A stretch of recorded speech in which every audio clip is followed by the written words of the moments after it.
Hello दोस्तों, कैसे हैं आप। अक्सर मैं आपके सामने नियमित शिक्षकों की भर्ती से जुड़ी हर जानकारी लाता रहता हूं। पहली बार हमारे मध्य प्रदेश में नियमित शिक्षकों की भर्ती हो रही है। इससे रिलेटेड बुक्स मैंने अपने फेसबुक पेज @अतुल कुमार शर्मा 09 पर पोस्ट कर दी है, जो इस कंपटीशन की बेस्ट बुक्स है।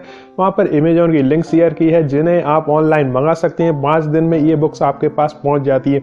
दोस्तों, बहुत खुशी की बात है और इनके लिए आप काफ़ी दिनों से प्रयासरत थे और काफ़ी इंतजार कर रहे थे। वो डेट फाइनली आ चुकी है। वर्ग 1 के एग्जाम होने जा रहे हैं 1 फरवरी से, और साथ में जो वर्ग 2 के हैं उसके भी जल्दी नोटिस आ सकता है, क्योंकि जो आपके एग्जाम थे वो 1 महीने आगे बढ़ाए गए थे।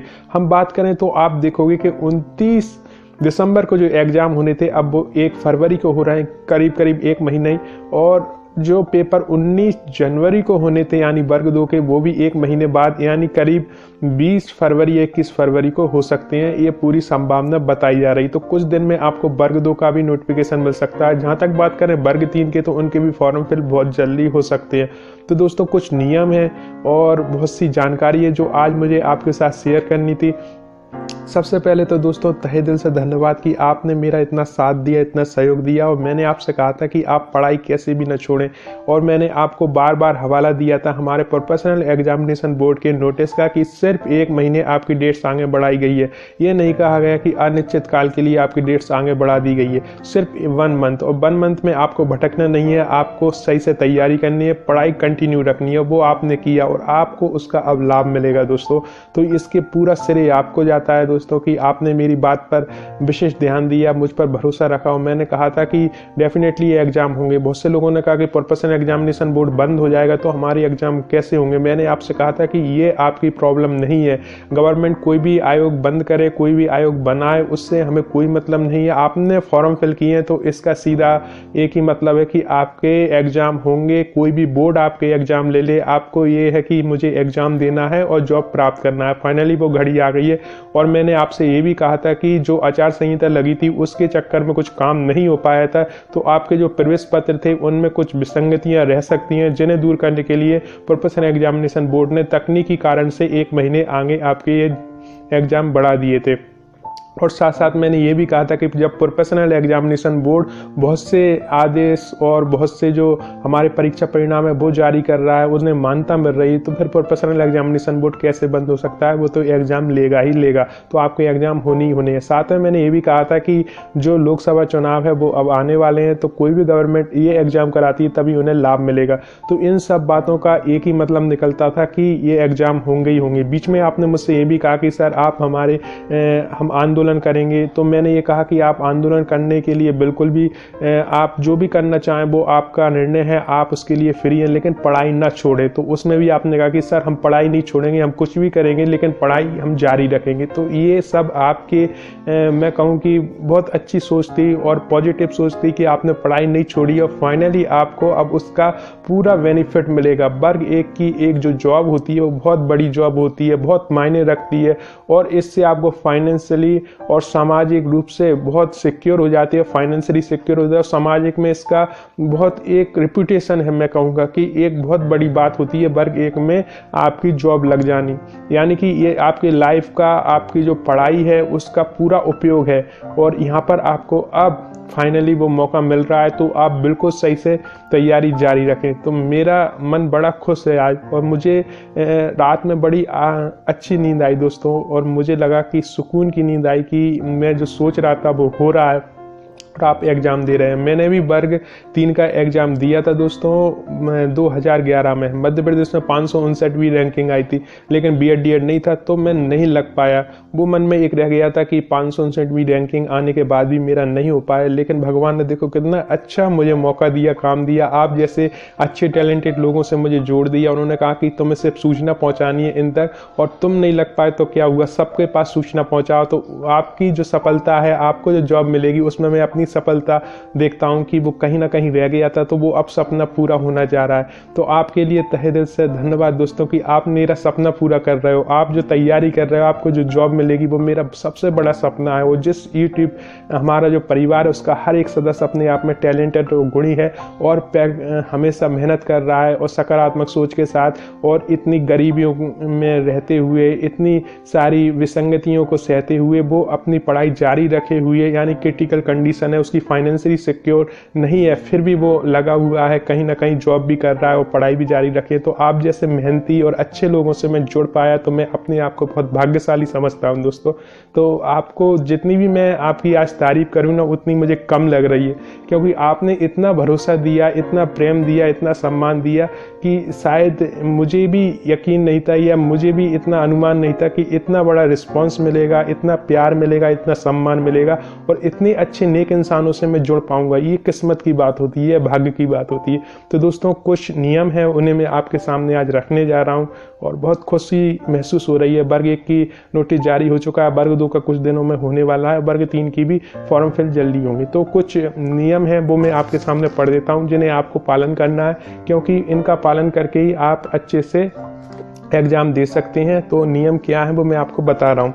तो सबसे पहले जो परीक्षा 1 फरवरी 2019 से प्रारंभ हो रही है, यहाँ पे प्रारंभ लिखा है तो माने ये है कि 1 फरवरी से आपकी एग्जाम तो प्रारंभ होंगे, ऑनलाइन हो रहे हैं, तो उतने कंप्यूटर हैं लिमिटेड, तो हर एक को 1 तारीख को ही एग्जाम देने का मौका नहीं मिलेगा, किसी को 2 तारीख को, किसी को 3 तारीख को, किसी को 4 तारीख को, तो इसमें बटे होंगे। तो जो आपका एडमिट कार्ड जारी होगा उसमें आपका समय लिखा होगा कि आपको कब एग्जाम देना है, किस टाइम पर एग्जाम देना है, और आपने 2 विषयों के साथ फॉर्म फिल करा है तो दोनों का अलग अलग टाइम भी उसमें दर्शाया गया होगा। तो ये है कि 1 फरवरी से एग्जाम प्रारंभ होंगे और जैसे कि पहले अखबार में भी आया था कि ये एग्जाम 7 दिन तक चल सकते हैं, तो 7 दिन के अंतर्गत आपके कौन कौन से डेट्स हैं वो आपके एडमिट कार्ड में आएगी। आगे हम चलते हैं।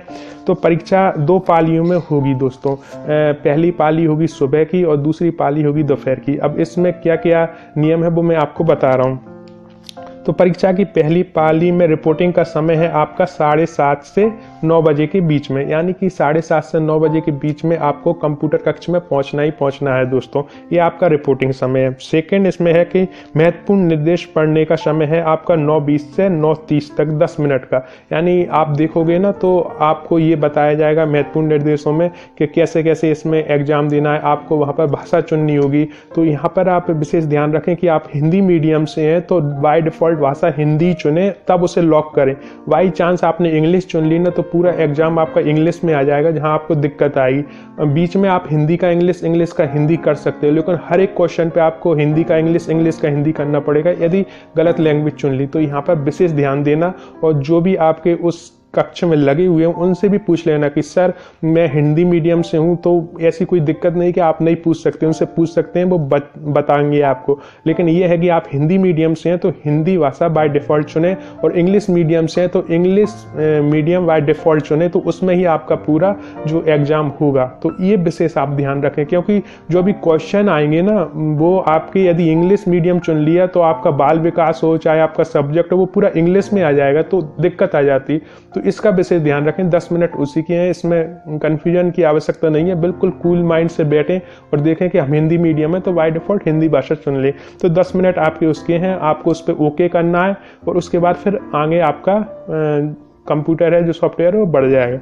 इसके बाद देखें दोस्तों, उत्तर अंकित करने का समय आपका 9:30 से और 12 बजे तक है, यानी 9:30 से आपका एग्जाम ऑनलाइन शुरू हो जाएंगे और 2.5 घंटे का आपका एग्जाम है। तो आपके जो एग्जाम है वो 9:30 से और 12 बजे तक है। तो ठीक है, तो 2.5 घंटे में आराम से आपको 150 नंबर है, तो काफ़ी समय है एक तरह से देखा जाए, क्योंकि इसमें आपको लिखना नहीं है, सिर्फ आपको माउस से क्लिक करना है तो वो आराम से हो जाता है। तो बिल्कुल भी टेंशन फ्री रहकर आप काम करें और आराम से। और इसके बाद जो परीक्षा की द्वितीय पाली है उसमें रिपोर्टिंग का जो समय है वो 12:30 से 2 बजे के बीच में, यानी 12:30 से 2 बजे के बीच में आप पहुंचना है। और इसमें महत्वपूर्ण निर्देश पढ़ने का वही है 2:20 से 2:30 तक, यानी 10 मिनट का। तो 10 मिनट में आराम से आप पढ़ सकते हो। और ख़ासतौर से जो हमें ध्यान रखना है वो भाषा का रखना है कि हम जिस मीडियम से हैं वही भाषा बाय डिफ़ॉल्ट हम चुने कंप्यूटर में। अब इसके बाद उत्तर अंकित करने का समय आपका है 2:30 बजे से लेके 5 बजे तक, यानी वो 2.5 घंटा। तो आपका जो 2:30 बजे से एग्जाम शुरू होगा 5 बजे तक चलेगा। अब इसके बाद जो आपके महत्वपूर्ण निर्देश हैं, कौन से डॉक्यूमेंट ले जाने हैं, कैसे आपको वेरिफिकेशन क्या क्या लगेगा, वो इसमें करीबन 11 जो है पॉइंट दिए गए थे। तो पहला पॉइंट तो ये था कि जो आपके विभिन्न सब्जेक्ट हैं, यानी आपने 2 सब्जेक्ट से भरा है तो दोनों की अलग अलग फीस लगी, वो तो आपको पता है क्योंकि फॉर्म तो फिल हो चुका है। अब इसके अलावा जो 10 पॉइंट हैं जो इससे जुड़े हैं वो मैं आपके सामने पढ़ रहा हूँ, जो कि आपके जो प्रोफेशनल एग्जामिनेशन बोर्ड में नोटिस जारी हुआ उसमें भी दिए गए हैं। 11 पॉइंट दिए गए हैं, तो मैं पूरे 11, क्योंकि पहला पॉइंट तो यही है कि अलग अलग सब्जेक्ट से जो आपने फॉर्म फिल की उसकी अलग अलग फीस लगनी है, तो वो तो आपको पता है, बाकी की मैं आपको पढ़ के बता देता हूँ। तो ध्यान से सुनना दोस्तों ये निर्देश। अभ्यर्थी का आधार पंजीयन अनिवार्य है। UIDAI के द्वारा सत्यापित होने पर ही आधार मान्य होगा।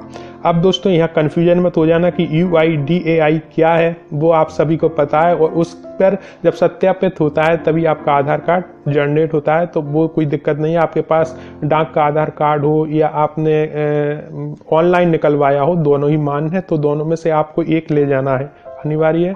तो वो जब ही है जब वो UIDAI से मान्यता प्राप्त है, तो उससे तो है ही, तो उसमें कोई दिक्कत नहीं है। उसके अलावा दूसरा पॉइंट जो हम देख लेते हैं, बोर्ड द्वारा आयोजित परीक्षाओं को फोटो युक्त पहचान पत्र के रूप में अभ्यर्थी मतदाता पहचान पत्र, पैन कार्ड, आधार कार्ड, ड्राइविंग लाइसेंस तथा पासपोर्ट में से कोई एक चयनित कर सकता है। यानी इनमें से आपको कोई एक ले जाना है, सारे नहीं ले जाने, सिर्फ एक ले जाना है। अपनी पहचान, उस पर फोटो होना चाहिए, फोटो युक्त होना चाहिए। नहीं तो ऐसा हो कि आपका कई बार परिचय पत्र बनता है या हम जो मतदाता कार्ड बनवाते हैं उन पर फोटो नहीं आ पाता है कई कारण से, तो वो मत ले जाना, ऐसा मत करना। आप देख लेना कि आपका जो भी है, चाहे हम मतदाता पहचान पत्र, पैन कार्ड हो, आधार कार्ड हो, ड्राइविंग लाइसेंस, इस पर आपका फोटो होना चाहिए, पासपोर्ट हो और फोटो है तो कोई दिक्कत नहीं है। बहुत बार ऐसा हो जाता है कि बहुत से अभ्यर्थी वो लेकर पहुंच जाते हैं अपना जो वो चुनाव में वोट डालते हैं वो प्रमाण पत्र में, तो उसमें कई बार फोटो मिसप्लेस हो जाता है, उसको ले जाते तो वो दिक्कत होती है। तो फोटो युक्त प्रमाण पत्र चाहिए, इनमें से आप कोई भी ले जा सकते हैं दोस्तों। मूल फोटो युक्त पहचान पत्र के अभाव में अभ्यर्थी को परीक्षा में सम्मिलित से वंचित कर दिया जाएगा। तो ये तो कोई दिक्कत नहीं है दोस्तों कि आप पैन कार्ड हो या आपके पास जो आपने परिचय पत्र हो या ड्राइविंग लाइसेंस हो या आपका मतदाता पहचान पत्र, इनमें से कोई भी एक ले जाना है, ठीक है। अब इसके आगे लिखा है, अभ्यर्थी को नियम पुस्तिका में निश्चित मूल परिचय पत्र के अतिरिक्त अपना आधार कार्ड की छाया प्रति, आधार नंबर की जानकारी लाना अनिवार्य है। यानी आपका आधार कार्ड है उसकी आपको फोटोकॉपी भी चाहिए है ना, तो उसकी आप फोटोकॉपी एक ले जाएं। आधार कार्ड तो आप ले जाएंगे जो चाहे ऑनलाइन आपके पास आया हो चाहे डाक से, उनमें से कोई भी, उसकी एक फोटोकॉपी भी आप ले जाएं साथ में, ठीक है। तो वो आपका अनिवार्य है, उसको आप जरूर ले जाएं। और इसके अलावा परीक्षा में प्रवेश के समय एवं परीक्षा के दौरान आधार इनवैलिड बहुस्तरीय बायोमेट्रिक सत्यापन अनिवार्य है। बायोमेट्रिक आपका सत्यापन किया जाएगा। बायोमेट्रिक सत्यापन क्या होता है कि आपके जो फिंगरप्रिंट्स होते हैं उनके निशान लिए जाते हैं, जैसे आपका बना होगा तब भी लिए गए होंगे, अंगूठे का निशान लिया गया हो, उंगलियों का निशान लिया गया हो, तो वही बायोमेट्रिक परीक्षण। ये क्यों किया जाता है कि जो अभ्यर्थी इस एग्जाम में बैठ रहा है वो वही है। बीच में क्या हुआ था कि कोई भी एग्जाम होता था तो उनके नाम से कोई और एग्जाम देने बैठता था, ऐसी बहुत जगह दिक्कत भी आई। तो अब क्या कर दिया है कि आधार कार्ड उसी का है, उसे हम कैसे माने, तो बायोमेट्रिक्स परीक्षण होता है, यानी आपकी उंगलियों की छाप, फिंगरप्रिंट्स लिए जाएंगे और उससे ये हो जाएगा कि आप ही हो। और इसके बाद जब आप एग्जाम में बैठोगे ना तो वहाँ पे भी लिए जाएंगे कि एग्जाम में जो सीट पर बैठा है वो वही इंसान है जिसका आधार कार्ड है। और आधार कार्ड लिंक कहाँ है, आपके प्रोफाइल से, और प्रोफाइल से ही आपका बना है प्रवेश पत्र। तो यानी कि इसमें अब आपको एक बेनिफिट ये मिल जाएगा कि जो ऐसे परीक्षार्थी होते थे जो कोई एग्जाम दे रहा है, किसी की जॉब लग रही, उनसे आप सिक्योर है, यानी कि आपको इससे फायदा मिलेगा। अब जो काम हो रहा है वो बिल्कुल फेयर हो रहा है। तो ये है। इसके आगे हम चलते हैं दोस्तों। परीक्षार्थी को परीक्षा में रिपोर्टिंग के समय तथा परीक्षा केंद्र में प्रवेश की अनुमति होगी। इसके पश्चात विलंब से आने वाले अभ्यर्थी को प्रवेश की पात्रता नहीं होगी। यानी यदि आपको देर हो जाती, जो आपका रिपोर्टिंग समय है और वो रिपोर्टिंग समय आपके प्रवेश पत्र यानी एडमिट कार्ड पर लिखा होगा, तो उस पर ही आपको अंदर प्रवेश मिलेगा। यदि उसके बाद आप पहुंचते हो तो फिर दिक्कत हो जाएगी। तो मुझे तो नहीं लगता कि इतनी बड़ी अपॉर्चुनिटी है और कोई भी लेट होगा। आपका यदि सेंटर दूर है तो एक दिन पहले जाकर आप वहाँ पर रहें, और सुबह यदि आपको रिपोर्टिंग देना है, क्योंकि मॉर्निंग में ये दिक्कत हो जाती है कि हमें सुबह सुबह ही वहाँ पहुँचना है, और चूंकि ठंड का समय है तो सुबह भी ऐसा रहता है कि दिन नहीं निकलता है, मतलब 7 बजे तो धूप निकलती है। तो उस हिसाब हिसाब से आप क्या है कि जिनका सुबह पाली में हो ना, तो वो एक दिन पहले ही पहुंच जाएं उस शहर में जिस शहर में सेंटर है, वहाँ पर रुक जाएं और आराम से पढ़ाई करें। और सुबह, और जिनका दोपहर में है उन्हें कोई दिक्कत नहीं है, वो आराम से भी 2-3 घंटे, यदि आपकी दूर है कहीं भी तो आप 2-3 घंटे में पहुंच सकते हैं। अगर घर से भी 8 बजे निकले तो 11 बजे तक सेंटर तक पहुंच सकते हैं। तो ये है, तो इसका विशेष ध्यान करें कि रिपोर्टिंग जो समय है उसी पर हमें अंदर पहुंचना है।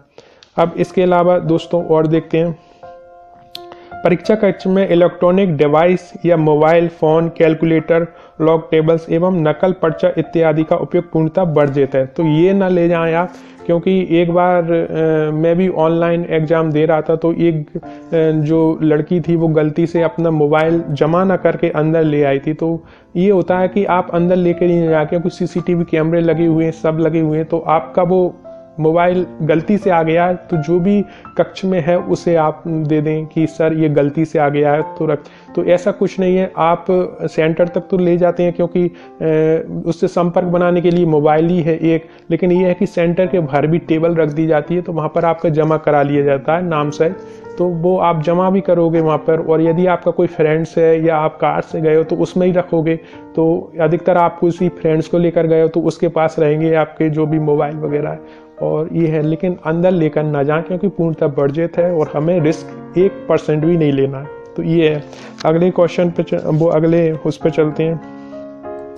ऑनलाइन आवेदन पत्र क्रमांक के द्वारा ही ऑनलाइन परीक्षा हेतु अभ्यर्थी अपना प्रवेश पत्र प्राप्त कर सकता है। ठीक है, तो ऑनलाइन जो आवेदन क्रमांक है, जब आपने फॉर्म फिल किया होगा तो उसमें आवेदन क्रमांक है, उसी से आपका एडमिट कार्ड निकलेगा, यानी प्रवेश पत्र। यानी ऑनलाइन आवेदन क्रमांक आप डालोगे तो आपका प्रवेश पत्र डाउनलोड हो जाएगा।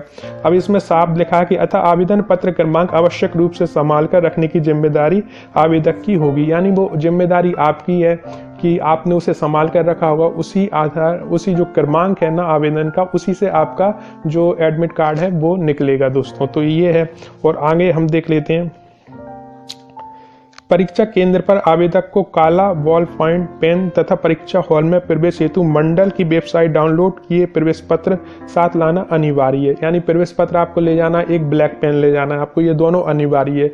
तो प्रवेश पत्र वही ले जाना है जो ओरिजिनल है, नहीं तो बहुत से ऐसे होते हैं उसकी फोटोकॉपी करा लेते हैं और उसे रख जाते हैं घर पे और फोटोकॉपी लेकर पहुंच जाते हैं, बहुत से ऐसे मैंने देखे हैं। तो ऐसा ना करें कि जो मूल प्रति है वही लेके जाएं और जो आपके आधार कार्ड की मूल प्रति है वही लेके जाएं, साथ में उसकी फोटोकॉपी लेकर जाएं और साथ में आपका कोई भी ड्राइविंग लाइसेंस हो, पैन कार्ड हो और जो आपका मतदाता पहचान पत्र हो उसे भी लेकर जाएं, मूल जो है। ठीक है, और आधार कार्ड की फोटोकॉपी ले जानी है और प्रवेश पत्र जो मूल आपने निकलवाया है ऑनलाइन वो लेकर जाना है। ठीक है, तो ये क्लियर हो गया दोस्तों। इसके अलावा किसी भी परीक्षार्थी को परीक्षा प्रारंभ होने के पश्चात परीक्षा समाप्ति तक परीक्षा छोड़ने की अनुमति नहीं दी जाएगी। यानी परीक्षा प्रारंभ हो गई है और परीक्षा समाप्ति 2.5 घंटे का समय है ना, तो उसमें आपको वहीं पर रहना है। आप ये नहीं कि सेंटर छोड़कर बाहर चले आओ, तो सेंटर छोड़कर आप बाहर नहीं जा सकते हैं उस समय तक। तो ऐसा तो कोई दिक्कत नहीं, क्योंकि इतना एग्जाम की वेट कर रहे हो, सब कर रहे हो, तो ऐसा तो शायद ही कोई करे।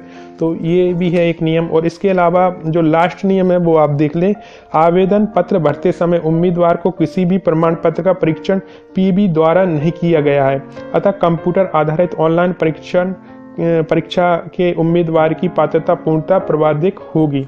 अब इसका क्या मतलब होता है कि आवेदन पत्र भरते समय उम्मीदवार को किसी भी प्रमाण पत्र का परीक्षण प्रोफेशनल एग्जामिनेशन बोर्ड ने नहीं किया है। ये सही है कि आपने जो भी डिटेल्स उसमें भरवा दी है वही उसमें आ गई है, इसमें कोई आपके प्रमाण पत्र तो चेक नहीं हुए, कोई वेरिफिकेशन नहीं हुआ है, ना प्रोफेशनल एग्जामिनेशन बोर्ड को ये पता है कि आपने जैसे MA लिखा है तो वास्तव में आप MA हो कि नहीं हो, या आपने B.Ed लिखा है तो वास्तव में आप B.Ed हो कि नहीं हो। आपने जो उसमें भर दिया उस हिसाब से उसने मान लिया, उन्होंने कोई आपका प्रमाण पत्र चेक नहीं किए, तो उन्होंने कहा ये हमारी जिम्मेदारी नहीं है। अब आपकी जॉब लगेगी, क्योंकि ये तो आपकी पात्रता परीक्षा है, पात्रता परीक्षा में आपको नंबर मिल गया, इसके बाद आपकी जो जॉब लगेगी वहां पर आपके डॉक्यूमेंट का वेरिफिकेशन होगा। तो जो आपने जानकारी भरी है उसे प्रमाणित करने के लिए आपको ओरिजिनल और उसकी फोटोकॉपी सामने रखनी होगी कि हमारी ये ओरिजिनल डॉक्यूमेंट है, इनकी फोटोकॉपी है और जो हमने प्रोफेशनल एग्जामिनेशन बोर्ड में जानकारी भरी थी वो सही थी, तो वो मिलाई जाएगी। यदि वहां पर कोई गलती मिलती है या आपने कोई गलत जानकारी दे दी दिया, जैसे किसी को अनुभव नहीं है उसने अनुभव प्रमाण पत्र लगा दिया,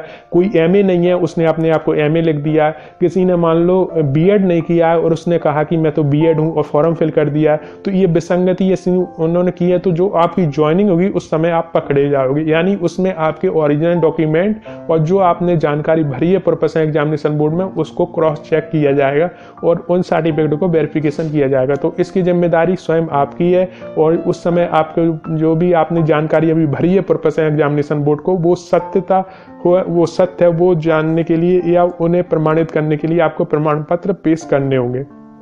ठीक है, तो ये बहुत आगे की बात है जब आपकी ज्वाइनिंग होगी। तो अभी तो आपकी एग्जाम हो रहे हैं। अब दोस्तों एक बात है कि आपने तैयारी तो की है और ये लास्ट मोमेंट है, तो इसमें आपको कहीं भी डिफ्रेस नहीं होना है, ये नहीं सोचना है कि हमें ये मिलेगी कि नहीं मिलेगी, इसकी कट ऑफ कितनी जाएगी, इसमें आरक्षण, ये कुछ भी नहीं सोचना है। अभी क्या सोचना है कि आपके सामने 150 नंबर का एक बहुत बड़ा खजाना है जो आपकी लाइफ को बदल सकता है। अब हमें ये सोचना है, ये भी बहुत भ्रमित हो जाते हैं कि हम 110 नंबर ले आएंगे तो हमारा पक्की जॉब मिल जाएगी।